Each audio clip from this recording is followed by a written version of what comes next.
Cara mengobati batuk berdahak hijau berkepanjangan disertai pilek. Batuk ada bermacam-macam penyebabnya. Penyebab batuk paling sering adalah infeksi saluran nafas oleh virus. Namun infeksi saluran nafas juga bisa disebabkan oleh bakteri ataupun jamur. Infeksi yang disebabkan oleh virus pada umumnya akan sembuh dengan sendirinya dalam waktu 5-7 hari. Bila batuk tidak sembuh dalam kurun waktu tersebut, maka perlu dipikirkan penyebab batuk lainnya. Misalnya, pertama terkena infeksi saluran nafas oleh bakteri, termasuk infeksi tuberkulosis. Kedua, karena asma. Ketiga, alergi, misalnya alergi tungau debu, partikel kecoa, ketombe binatang, serbuk sari bunga, spora jamur, dan lain-lain. Keempat, iritasi saluran nafas. Misalnya karena merokok, paparan asap rokok, polusi udara berlebih. Kelima, GERD atau penyakit asam lambung meningkat. Keenam, efek samping obat tertentu, dan lain sebagainya. Ada beberapa hal yang dapat Anda coba lakukan.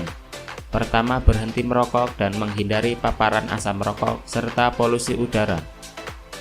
Kedua, bersihkan rumah dan tempat kerja Anda dari debu. Cuci spray tempat tidur setidaknya seminggu sekali.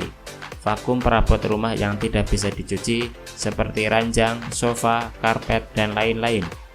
Ketiga, untuk mengurangi batuk Anda dapat mencoba untuk mandi air hangat dan menghirup uap air dari air mandi Anda. Keempat, pasang pelembab udara di rumah Anda.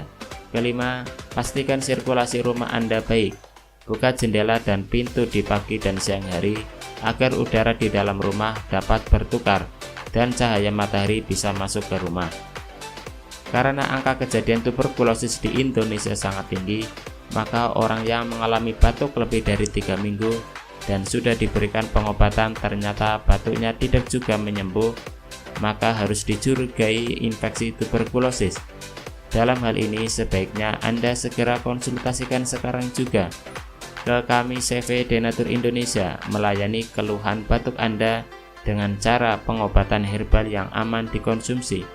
Hubungi customer service kami melalui HP, SMS atau WhatsApp 0813 2662 7499.